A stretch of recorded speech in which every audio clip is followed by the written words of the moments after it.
Je vous souhaiter à toutes et à tous la bienvenue à ce rassemblement en l'honneur de l'Éternel, le Père, le Fils et le Saint-Esprit. À lui seul nous voulons rendre gloire, la puissance et l'adoration. Dieu nous a conviés, avec ceux qui nous accompagnent par Internet, à ce culte au cours duquel nous voulons le célébrer, le bénir et attendre de lui instruction, encouragement, consolation et espérance. Nous voulons nous placer devant toi, Seigneur, avec nos fragilités, avec nos insuffisances, avec notre indignité parfois, mais animés de la foi en ton amour et en tes promesses. Et c'est avec une joie profonde que nous voulons te bénir et célébrer tes louanges. Merci.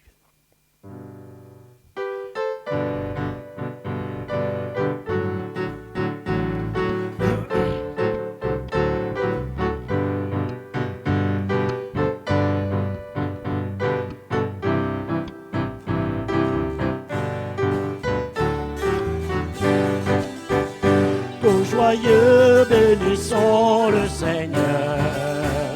Chantons et célébrons ses louanges.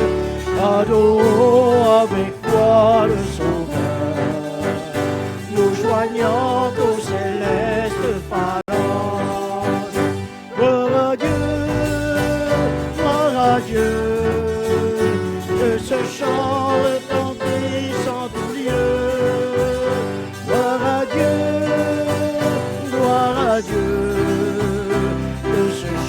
Retentisse en tout lieu. Dieu dans son incomparable amour, le ciel envoya son Fils unique, et la terre et les cieux dans ce jour se trouvent pour chanter ce cantique. Gloire à Dieu, gloire à Dieu, ce chant retentisse en tout lieu. Gloire à Dieu, gloire à Dieu, que ce chant retentisse en tout lieu. Le châtiment qui produit la paix, Jésus-Christ a subi pour mon âme, et voulu expier nos parfaits, en mourant lui sur le bois infâme. Gloire à Dieu, gloire à Dieu, que ce chant retentisse en tout lieu.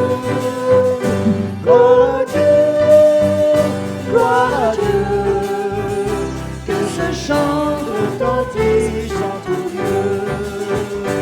Nous voulons en retour mon Sauveur, et par-dessus toute autre chose, forme ton amour dans notre cœur, et puis de chacun de nos dispose. Gloire à Dieu, gloire à Dieu, que ce chant retentisse en tout lieu. Gloire à Dieu, gloire à Dieu, que ce chant retentisse en tout lieu. Bénir le Seigneur avec joie, chanter au Seigneur avec joie, se réjouir de son salut et de sa présence au milieu de nous, comme nous le rappelle d'ailleurs Paul aux Galates, lorsqu'il dit, et c'est aussi valable pour nous, « J'ai été crucifié avec le Christ, et si je vis, ce n'est plus moi qui vis, c'est Christ qui vit en moi. » Pensez aux conséquences d'un tel constat, d'une telle réalité dans nos vies personnelles, dans vos vies personnelles. Vous avez été crucifié avec Christ. Désormais, ce n'est plus vous qui vivez, qui pensez, qui agissez, qui réagissez, c'est Christ qui est en vous. Est-ce une réalité en nous? Est-ce une réalité en moi? Je veux louer le nom de l'Éternel en sachant quelle joie, qu'il vit en moi.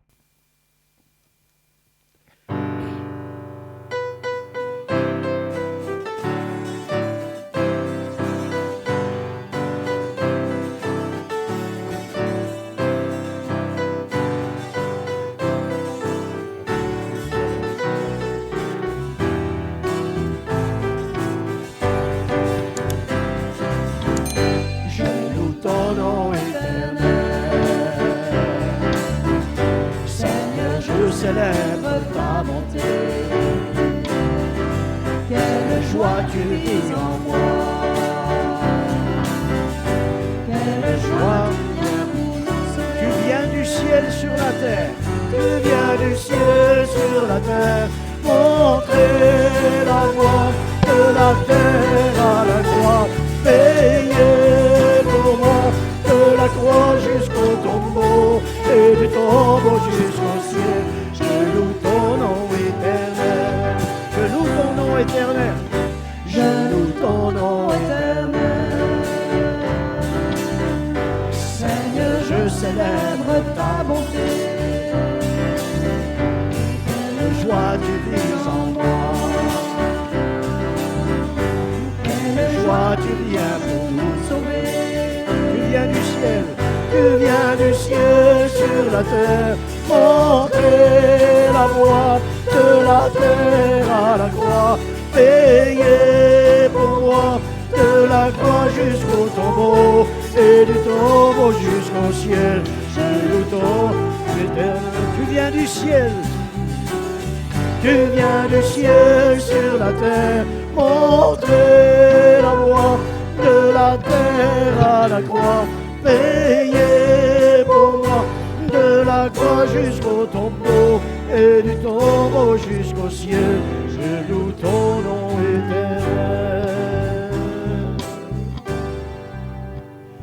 j'ai été crucifié avec Christ. Il est mort sur la croix pour moi, pour vous. Nous les coupables, il a expié mes péchés par son sacrifice. Il m'a obtenu le pardon, la réconciliation avec Dieu, la paix avec lui. Et combien cela est précieux. Si Christ vit en moi, pourquoi ai-je tant de mal à vivre comme lui? Pourquoi ai-je tant de mal à aimer comme lui, à pardonner comme lui? Examinons-nous et apprenons à aimer, apprenons à pardonner pour de vrai et à glorifier notre Maître. Oui, chantons-lui et demandons-lui pardon.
Je ne peux pas changer, Seigneur, m'apprendre à aimer. Tu nous as donné ta vie, tu as donné ton esprit pour que l'on soit tes témoins.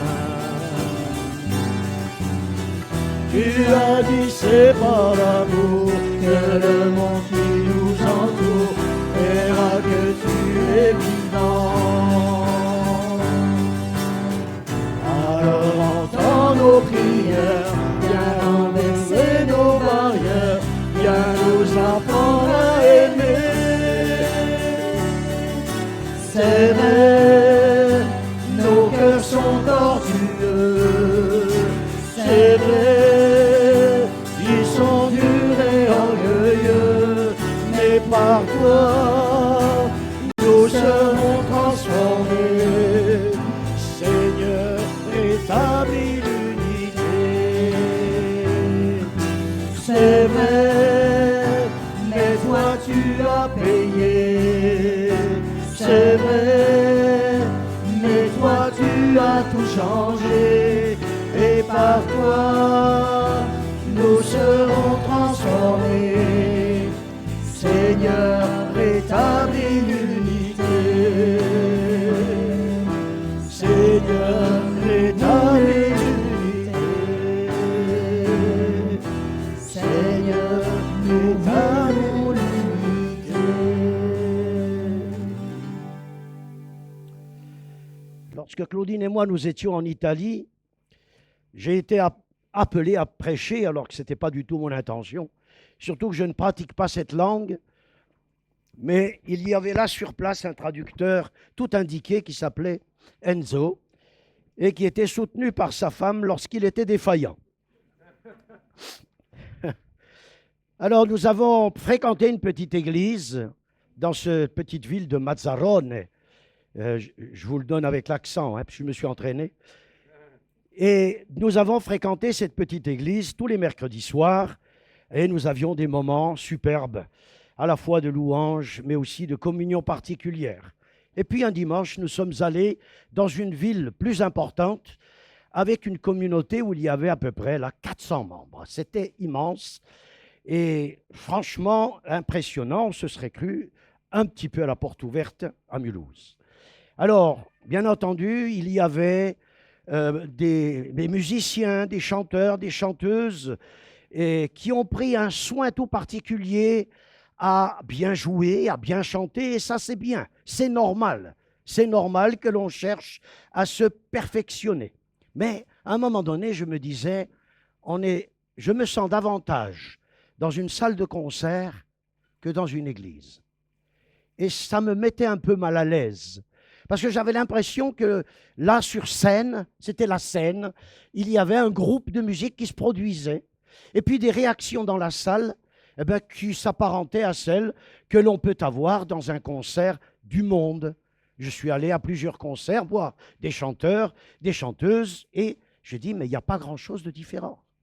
À part que, eh bien, au lieu d'adorer ou d'acclamer le musicien en chef, le vedette, eh bien, c'est le Seigneur qu'on acclame. Mais quand même, ça me met un petit peu mal à l'aise.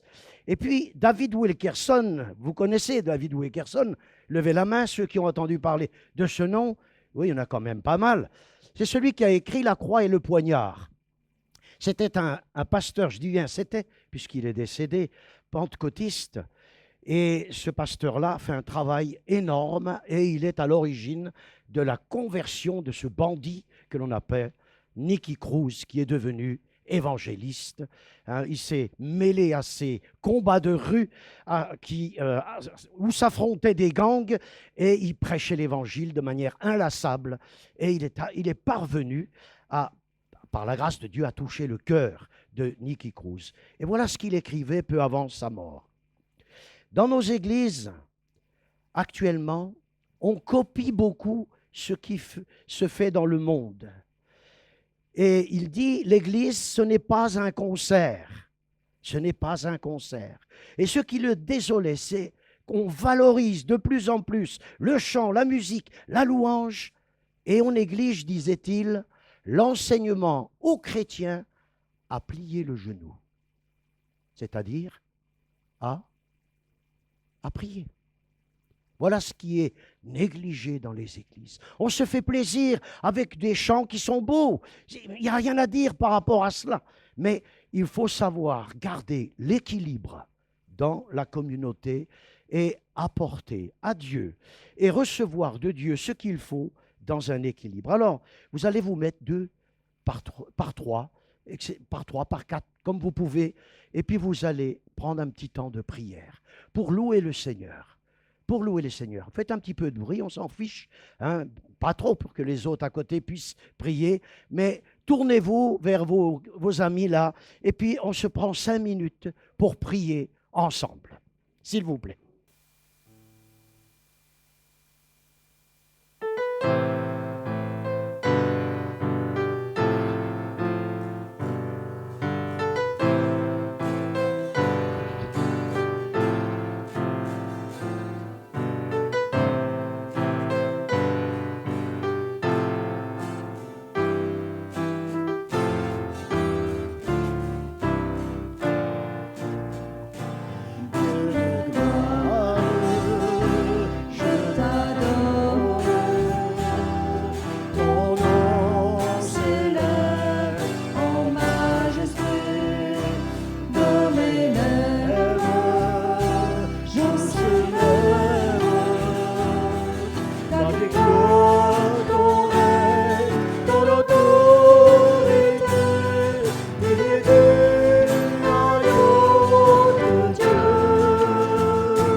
Levons les yeux vers le lieu saint, là où est le trône de Dieu, et contemplons sa face, et laissons le Saint-Esprit agir. Donnons-lui cette liberté de le faire. Bien entendu que Dieu a la possibilité, il a l'autorité, le pouvoir d'imposer sa volonté et de faire en sorte qu'on marche droit. Mais il veut que nous soyons collaborateurs avec lui, coparticipants avec lui dans la transformation qu'il a initiée en nous par son esprit et qu'il poursuit toujours par ce même esprit. Dieu veut nous renouveler, Dieu veut changer nos cœurs de pierre et nous faire ressentir son amour et en vivre. Et c'est auprès de lui, c'est en passant du temps auprès de lui que cette transformation deviendra évidente.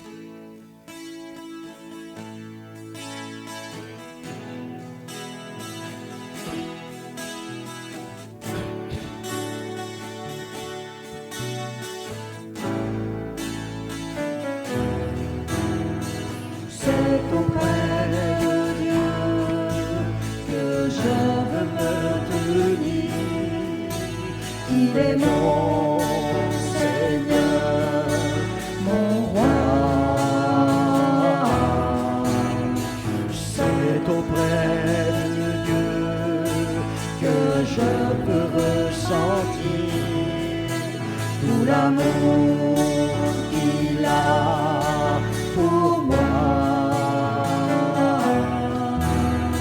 C'est auprès de Dieu que je voudrais grandir, entendre le son de sa voix. Je viens devant le trône, par ta grâce je me tiens, en ta présence je lève les yeux vers le Dieu saint pour contempler sa face. Je veux rester près de toi. On va s'arrêter là pour laisser un peu de temps à Gilson et faire en sorte que cette parole puisse pénétrer dans nos cœurs. Alors nous chantons un dernier chant. Vers toi, Seigneur, j'élève ma voix pour te demander, Seigneur, d'agir dans mon cœur, pour te demander de faire en sorte que ta parole ne reste pas une lettre morte, mais qu'elle prenne vie et qu'elle nous renouvelle. Chantons ce beau chant et préparons nos cœurs à recevoir cette semence de Dieu.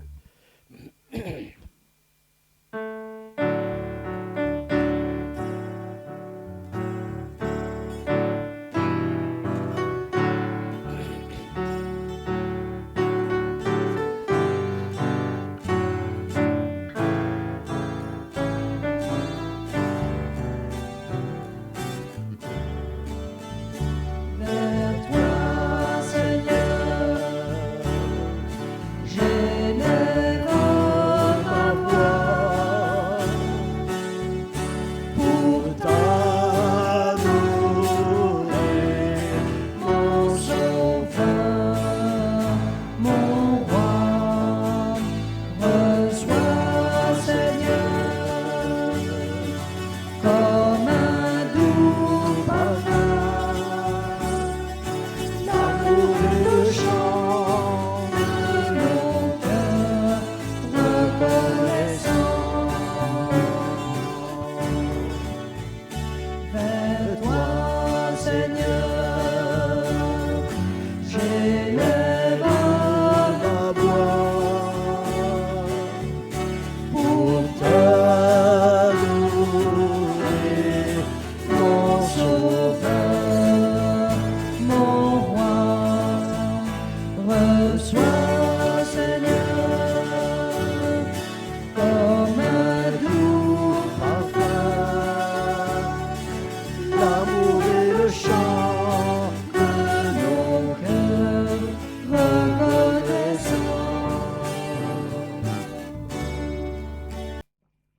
Que la grâce de notre Dieu soit avec vous tous ce matin, ce temps de prière, de louange, d'adoration, que Dieu soit glorifié au milieu de nous. Nous en sommes au chapitre 3 de la Genèse. Ce matin, j'aimerais m'attarder sur le jugement de Dieu contre Adam et Ève, en abordant ce thème de l'autorité contestée. Je vous rappelle rapidement, l'autorité de Dieu a été contestée dans le ciel par un être qu'il y avait créé. Cette rébellion s'est étendue sur la terre, amenant le premier parent non seulement à douter de Dieu, mais aussi à se retourner contre sa parole. Il est évident que cette rébellion a eu des conséquences. Nous avons vu dans le dernier message que Dieu a posé des questions sérieuses à l'homme, à la femme, les appelant à rendre des comptes. Nous avons vu également que Dieu a maudit le serpent qu'il a laissé, mais aussi il a laissé une promesse le serpent sera vaincu. Le texte est structuré sous la forme d'un chiasme. Et ce matin, on va examiner les jugements sur la femme, le jugement sur l'homme. Je vais m'arrêter jusqu'au verset 21 ce matin. Dieu a commencé son verdict, et je vous encourage à ouvrir votre Bible aussi et à laisser votre portable en silence. C'est bien. Dieu a commencé son verdict en énumérant chacune des punitions, mais cela ne signifie pas qu'il se réjouisse de la mort de l'infidèle. Le Seigneur n'est pas une divinité sarcastique, mais il montre que son jugement est juste et fondé sur des faits. Et le texte dit au verset 16, il est dit à la femme, « J'augmenterai la souffrance de tes grossesses. C'est dans la douleur que tu mettras des enfants au monde. Tes désirs se porteront vers ton mari, mais lui, il dominera sur toi. » Il y a ici un mélange entre châtiment et don. La femme ressentira de la douleur, mais elle connaîtra la bénédiction de la maternité. Elle devra se soumettre à son mari, mais ils pourront continuer à vivre ensemble. Je veux dire quelques précisions importantes dans le texte. Le châtiment ne réside pas dans la maternité en soi, mais dans les difficultés de la grossesse et les dangers de l'accouchement. La grossesse et l'accouchement comportent certaines menaces, tant pour la mère que pour l'enfant. C'est pourquoi la peur et les douleurs de la femme dans l'Ancien Testament constituent une sorte de métaphore qui représente un temps d'angoisse. Mais même si le châtiment rappelle le péché commis, Dieu est miséricordieux et offre le bonheur qu'une seule mère peut connaître lorsqu'elle met au monde un enfant. Là, elle oublie toute douleur. Et Jésus lui-même a utilisé cette image pour illustrer la tristesse et la joie des disciples face à sa mort et sa résurrection. Mais il y a un deuxième point important qui concerne ici un sujet controversé pour notre époque. La soumission et la cohabitation. Nous devons ici clarifier certains aspects de la déclaration de Dieu qui constituent la domination de l'homme. Cette domination de l'homme n'est pas un commandement de la création, mais une punition de Dieu. C'est une réaction de Dieu à la destruction de la paix de la création, car lorsqu'ils ont été créés, l'homme et la femme ont été faits l'un pour l'autre. Oui, la soumission de la femme n'est pas le dessein originel de Dieu pour la création. C'est anormal. C'est une punition de Dieu. Cela signifie-t-il alors qu'elle doit se rebeller contre l'oppression de l'homme? C'est ça qu'ils disent aujourd'hui. Ce n'est pas ce que le texte nous dit. Cette vision, c'est une vision purement humaine.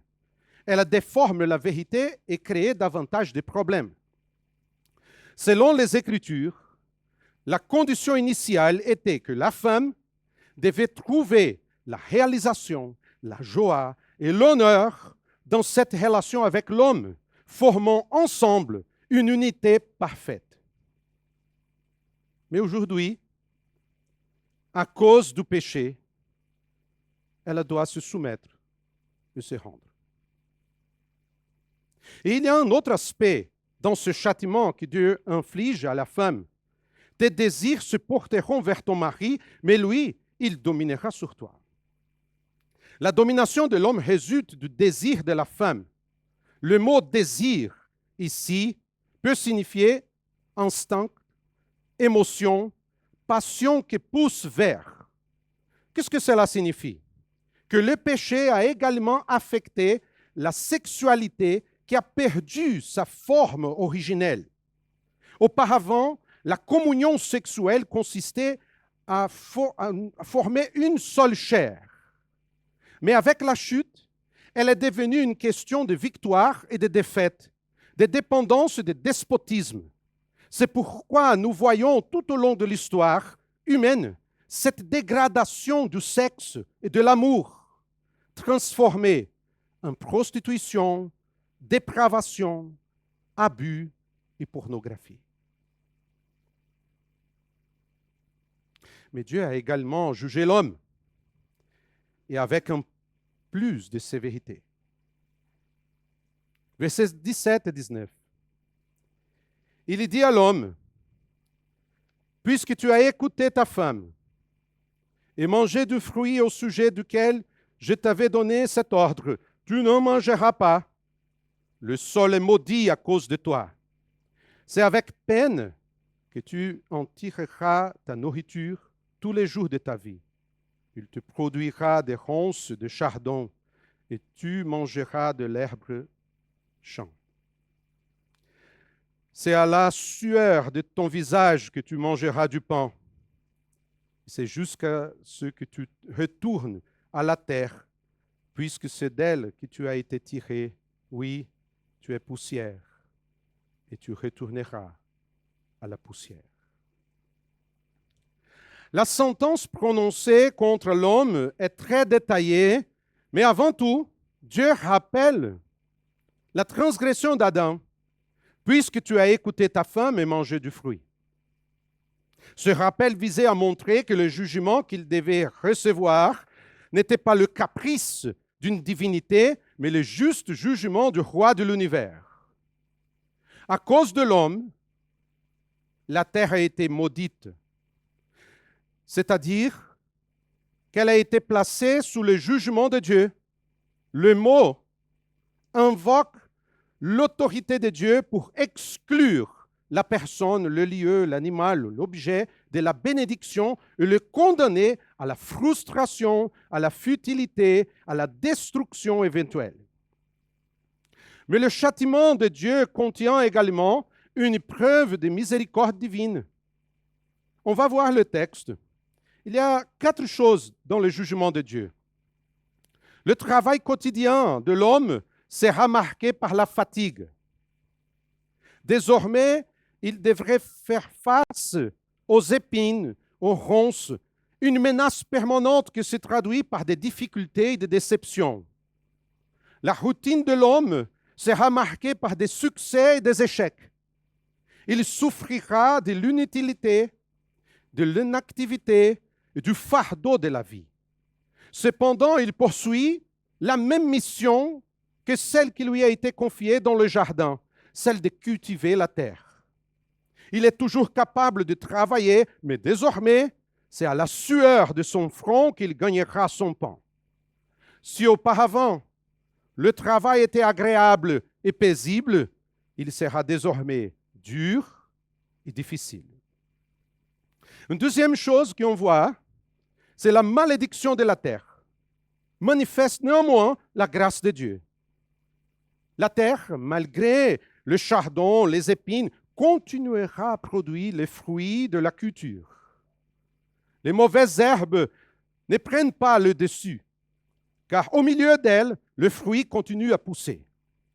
L'homme peut continuer à se nourrir des herbes des champs et son travail ne sera en vain, ne sera pas en vain. Il y a un troisième aspect du jugement divin, l'inquiétude et la réalité de l'existence. Dans l'Éden, l'être humain vivait des fruits des arbres, mais désormais il devra employer toutes ses forces pour gagner son pain à partir des herbes du champ et des céréales. S'aimer, récolter, transformer le grain demande la sueur, et son visage en portera désormais les marques. Le mot visage ici peut également signifier apparence haletante et essoufflée. En d'autres termes, l'inquiétude menace désormais de consumer l'être humain. Mais au milieu de ce jugement, nous pouvons voir une fois de plus la grâce de Dieu. L'être humain peut produire son pain et prendre soin des siens. C'est à la sueur de ton visage que tu mangeras du pain. Et ainsi, l'Éternel prononce son verdict final à l'homme. Et c'est jusqu'à ce que tu retournes à la terre, puisque c'est d'elle que tu as été retiré. Oui, tu es poussière et tu retourneras à la poussière. Ici, Dieu rappelle à l'homme son origine, la poussière de la terre. Et Adam, en entendant cela, s'est certainement souvenu de ce que Dieu lui avait dit auparavant. Car le jour où tu en mangeras, tu mourras, c'est certain. La menace n'était pas que cette mort serait immédiate. Et apparemment, la parole du serpent, vous ne mourrez absolument pas, semblait vraie. Mais Dieu parlait de la réalité de la mort, de sorte que la sentence prononcée fait peser la menace de la mort. La vie de l'être humain est comme une lente, mais certaine maturation de la graine de la mort. En fouillant Dieu et sa souveraineté, l'être humain a fui de la vie et vit désormais en marche vers sa mort. Le plus intéressant est de noter qu'Adam a perçu dans sa sentence un son qui ressemblait son nom. À ce jusque que tu retournes à l'Adama, à la terre. Le nom Adam et la terre ont presque le même son parce qu'ils ont la même racine. Adam. Adama. Un appel solennel indiquant que la même terre qui a fait de lui la couronne de la création sera désormais son tombeau. Le texte nous dit qu'après le châtiment de Dieu, Adam a réagi avec un certain espoir. Adam appela sa femme Ève, car elle devait être la mère de tous les vivants. L'Éternel Dieu fit des habits en peau pour Adam et pour sa femme, et il leur mit. Le nom Hawa, ou Hava, est expliqué pour Adam lui-même. Ève est la mère de tous les vivants. Il constate que la bénédiction de la reproduction sexuelle n'a pas été supprimée par l'allongement de Dieu. Ève porte la vie et l'un de ses descendants a la promesse de vaincre le malin. Et Dieu agit une fois de plus avec miséricorde, car il ne les oblige pas à exposer leur nudité, mais les habille en confectionnant des vêtements de peau. Et nous voyons pour la première fois Dieu agir en tant que soutien de l'être humain. La sollicitude de Dieu qui protège et défend l'être humain a commencé avant l'expulsion du jardin. Les êtres humains s'étaient confectionnés en vêtements de feuilles, mais Dieu leur fait des vêtements de peau, ce qui suppose la mort d'animaux. Les premiers animaux ont été tués dans le jardin d'Éden. Quelle est ma conclusion? Je porte 3 choses pour notre conclusion et notre réflexion ce matin. Première chose, tout d'abord, l'autorité de l'homme doit reposer sur une vision juste. Le plan de Dieu n'était pas d'instaurer la domination de l'homme sur la femme. Au contraire, la soumission de la femme était une punition divine. L'homme et la femme ont été créés pour se compléter, pour se correspondre l'un à l'autre, pour grandir ensemble et à être une bénédiction. Les Écritures nous disent qu'Ève a été créée à partir de la côte d'Adam. Mais il y a un détail important dans le texte, parce que ce mot « côte », c'est là, est une traduction, pour le moins, imprécise. Elle peut avoir un sens figuré, mais dans la grande majorité des cas, ce mot signifie simplement « côté ». Voyez par exemple dans le livre de l'Exode, où l'on parle du tabernacle, le mot « cela » apparaît, il signifie « côté », désignant un mur entier.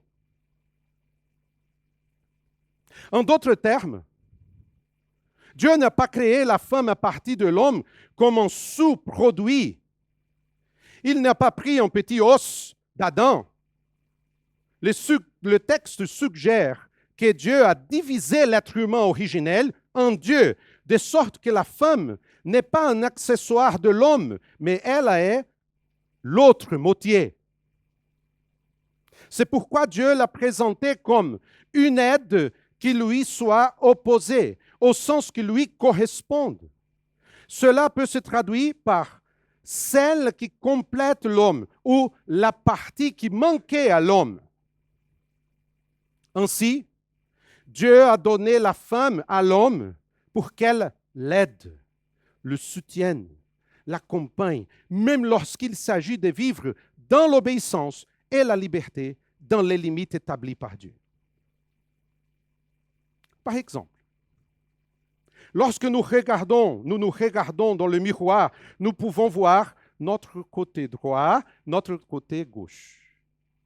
Si l'un des côtés de votre visage venait à manquer, votre visage serait incomplet. Attention, messieurs, je parle aux hommes. Tant que vous traiterez votre épouse comme un simple détail, vous n'aurez jamais la force d'une structure complète. Votre épouse n'est pas un détail.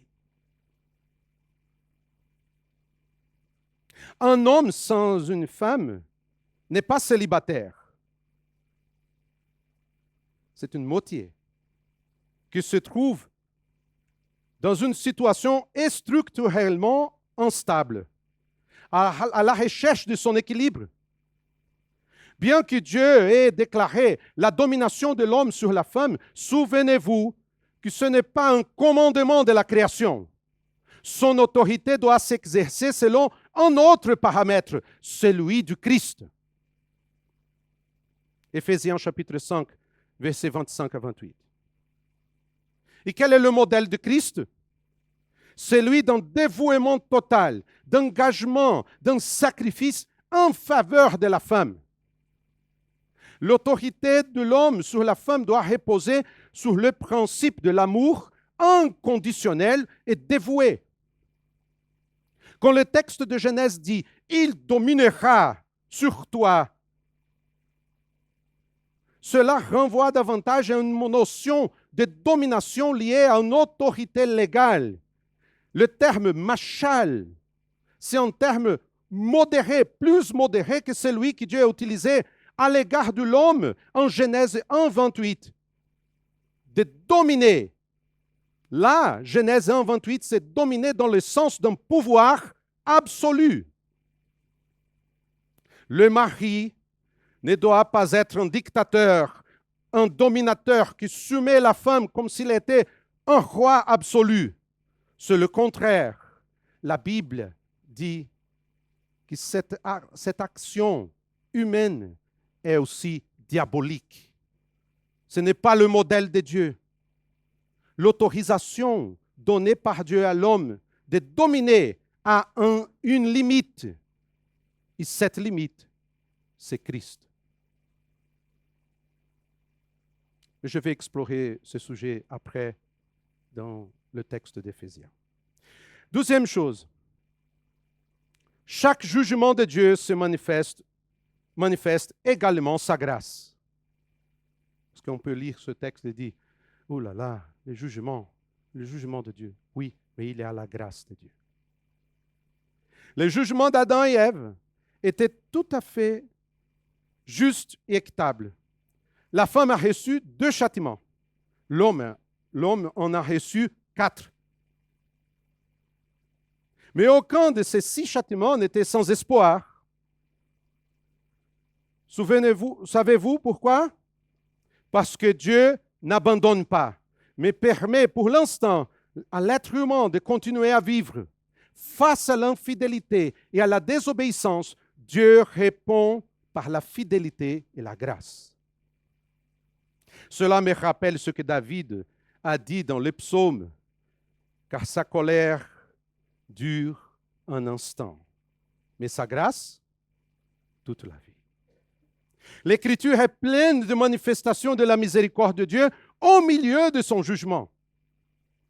Et il est important de le reconnaître, car lorsque nous sommes corrigés par Dieu, nous devons être capables de voir son amour à l'œuvre. Mon fils, ne méprise pas la correction de l'Éternel et ne sois pas dégoûté lorsqu'il te reprend, car l'Éternel reprend celui qu'il aime, comme un père l'enfant qu'il a sa faveur. Ainsi, la punition de Dieu n'est pas la maternité, mais les difficultés de l'accouchement. La joie réside dans l'enfant qui naît. La punition n'est pas la vie commune entre un homme et une femme, mais la submission qui découle de la domination, car ce n'était pas le projet initial. L'homme et femme peuvent créer une relation saine en suivant les principes divins selon le modèle du Christ, en se soumettant à Jésus-Christ, hommes et femmes. La punition n'est pas de travailler, de produire, de grandir, mais la fatigue, les difficultés qui découlent de notre travail. Nous pouvons encore s'aimer, produire, subvenir nos besoins. Il y a ceux que nous aimons. Tout cela vient de Dieu. Le travail vient de Dieu. C'est une bénédiction, malgré la souffrance. Ça me rappelle le psaume. Il compte sur toi. Tous ces êtres, les animaux, l'être humain, pour recevoir leur nourriture, chacun au moment opportun, tu leur donnes, ils la prennent, ta main s'ouvre, et ils sont comblés. Soyons donc toujours reconnaissants, tant pour la correction de Dieu que pour la grâce bénie qui vient de sa main. Et pour finir notre réflexion ce matin, la mort nous rappelle que nous ne sommes pas maîtres de nous-mêmes. Quelle a été l'erreur de nos premiers parents? Ils ont pensé qu'ils pouvaient être comme Dieu. Ils ont pensé et désiré. Ils ont accepté l'offre du serpent. Car en réalité, ils voulaient détenir cette autorité, cette domination entre leurs mains. La mort, qui n'était auparavant qu'une menace, est devenue une réalité cruelle, de sorte qu'à partir de la chute, l'être humain a vu qu'il n'est rien de plus qu'un souffle. Ou comme l'a dit Moïse, tu fais retourner les hommes à la poussière et tu leur dis, fils d'Adam, retournez à la terre. Oui, nous ne sommes pas des dieux, chers frères et sœurs. Nous ne maîtrisons rien, la vie nous échappe et nous mourrons un peu chaque jour. Les psalmistes nous rappellent, tu te caches et ils sont épouvantés, tu leur retires le souffle, ils expirent, ils retournent à la poussière. Qu'est-ce que cela signifie? Que sans Dieu, nous ne sommes rien d'autre que la poussière, un peu de terre, rien de plus. C'est pourquoi c'est une folie, chers frères et sœurs, de vivre sous cette terre et d'oublier Dieu. C'est une folie. une insensée totale de penser que nous pouvons travailler, gagner l'argent, construire des choses et faire des projets sans Dieu. Je n'ai jamais vu un enterrement accompagné d'un camion de déménagement. Jamais. La sagesse biblique nous rappelle. Souviens-toi de ton Créateur durant ta jeunesse, avant l'arrivée de jours mauvais, avant d'attendre les années où tu diras « Je n'y prends aucun plaisir ». Souviens-toi de ton Créateur, avant que le cordon d'argent ne se détache, que le vase d'or ne se brise, que la cruche ne se casse à la source et que la poulie ne tombe rompue dans le puits, avant que la poussière ne retourne à la terre comme elle y a été, et que l'esprit ne retourne à Dieu, celui qui l'a donné. Le langage biblique est poétique, mais elle nous rappelle clairement que nous sommes limités, qu'un jour nous comparaîtrons devant le trône de Dieu. Et voici une chose que nous ne pouvons pas négliger. La mort physique n'est pas le plus grand mal. Il existe une autre mort. Apocalypse chapitre 20. La mort éternelle. La mort physique est le signe de quelque chose bien de pire, de bien pire, car elle est le salaire du péché. Le seul espoir est d'accepter ce que Jésus a accompli sur la croix du Calvaire. Car là, il a définitivement écrasé la tête du serpent. Ou comme l'a dit Jean, or, c'est pour détruire les œuvres du diable que le Fils de Dieu est apparu. Vaut-il la peine vivre dans la rébellion? Bien sûr que non. Car contester l'autorité de Dieu n'apporte que tromperie, illusion, mort et jugement. L'être humain sans Dieu est vêtu de feuilles de figuier. Il vit dans la tromperie et marche vers la mort. Mais celui qui se soumet au Seigneur trouve toujours la grâce, le pardon et l'espoir. Je vous invite à prier, s'il vous plaît.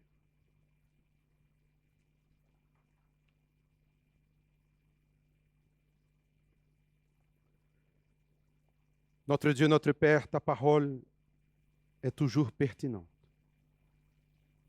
pour nous enseigner, nous rappeler la vérité. Oui, nos premiers parents ont tombé, ont chuté dans la désobéissance, dans la contestation de ton autorité. Ils étaient jugés.